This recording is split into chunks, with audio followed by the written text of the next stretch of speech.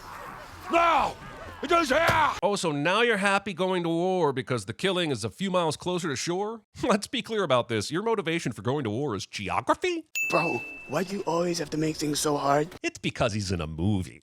Let's go to Vampire Camp. Wait up! Of course, all the children are going directly into danger. The fact that no adult is there to keep an eye on them at this point is proof they aren't paying attention and probably don't give a shit, so why should I? Hold on! Taking your adolescent sister with you into certain danger. Repeatedly! What is it? What's wrong? Because of course, the very next tulkun that Quaritch goes after is the very one that Loak has bonded with, because this movie was actually written by that Kevin machine from She-Hulk. I'll be damned.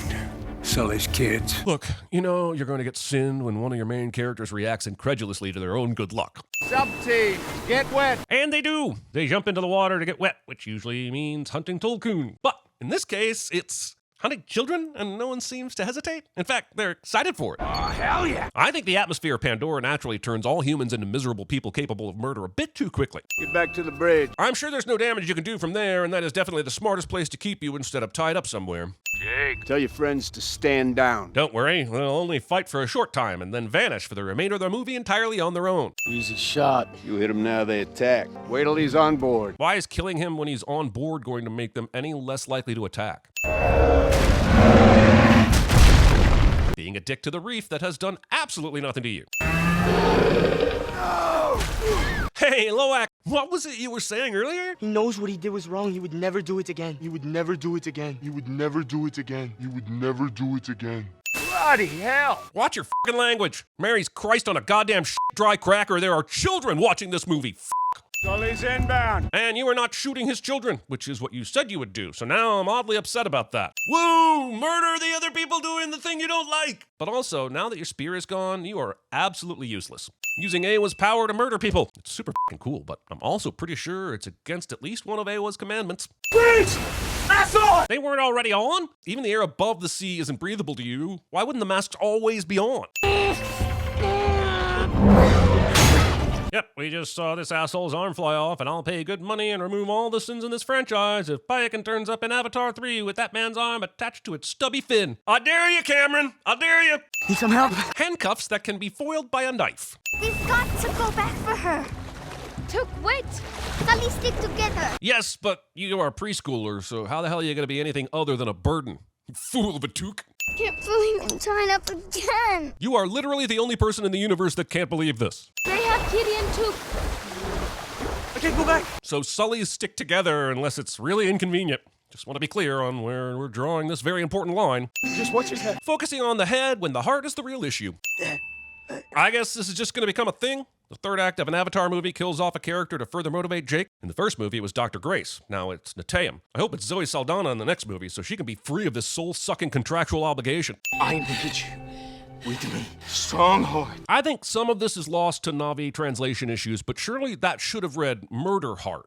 Dad, I want to go with you. You've done enough. God damn, Jake. I mean, true, but still. God damn. So let's get this over with before you lose another kid. Quaritch has Kiri and Took at gunpoint, and Jake's plan is to blow up one of the choppers? There's no way he can guarantee this distraction is going to prevent his kids from being shot, so I'm forced to believe he's less invested in their safety than we are. And that's impressive, because I have zero invested in this. Let's pause in this highly charged moment to really appreciate the dental hygiene of all the characters, but mostly Neytiri. Look at those pearly whites! Shame that the movie never really shows us how this is maintained. Okay, back to the murder. Then let's get it done. 2 hours and 44 minutes of world building, and the climax is really going to come down to two avatars stabbing at each other.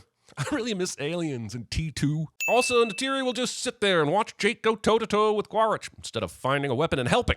I know she's looking after the kids, but let me see Mama Bear rip his lungs out. Get back to the ship, go! But first, maybe duck under the water to see if the fire exists only on the surface. You know, the water that you can survive in for a long, long time. Jake just assumes Quaritch is dead because that's never failed him in the past. Dad, it's gonna be a long breath hold. I can't make it. He's giving up now? After everything? Why didn't he just give himself up at the beginning if he's gonna be such a quitter now? Mom, I'm gonna give this to you. I didn't bring more because all the pretty lit fish distracted me from thinking about anyone else's need to breathe. I see you. And it only took a major catastrophe or two for it to happen. Neat! Sullys stick together. Apart from the dead ones. I'm not going to pretend to be familiar with Na'vi or Avatar biology, but I'm going to give this a confident Quaritch survives this regardless. If Spider doesn't turn against the Na'vi at some point, I would be so shocked. They're not even helping the poor kid swim. He's a human in water with a breathing apparatus. Finally gets to the rock and no one even notices. We are sea people now. Odd, considering none of the sea people stuck around to make sure the Sullys were okay after their initial fight, but okay. This is our home. So 3 hours later, and we've progressed Jake and his family from being forest people being chased by Quaritch in the army to Jake and his family being sea people being chased by Quaritch in the army. Oh yeah, and a blood clot in my ass. This is where we make our stand. Don't do it. Don't you do it. Don't do. God damn it. I hate that stupid fish man.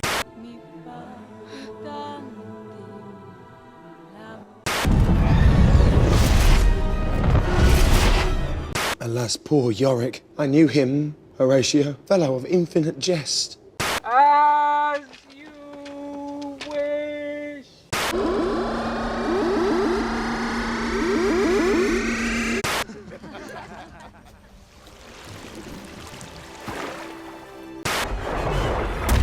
There's always a bigger fish.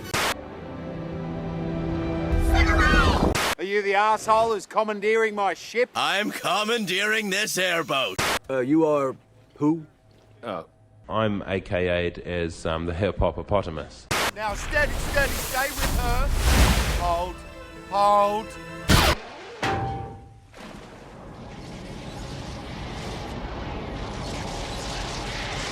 Jump, Free Willy! Jump! Jump with all your might!